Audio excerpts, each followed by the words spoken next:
If you're over 40 and feel heavy, tense, or drained by the end of the day, try this simple move before bed. Raising your legs against a wall doesn't just relax your body, it sends powerful restoration signals through your entire nervous system. When you lift your legs, gravity reverses blood flow, improving circulation back to your heart and brain.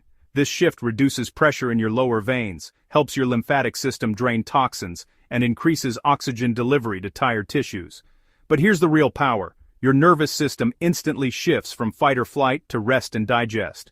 Your heart rate slows, your muscles release tension, and your vagus nerve, the communication line between your brain and body, starts to rebalance your entire system. Just 5 minutes like this can calm your mind, restore blood flow, and help your body repair overnight. Try it tonight. Your brain, spine, and nervous system will thank you. Because true recovery doesn't come from doing more. It comes from letting your body reset itself.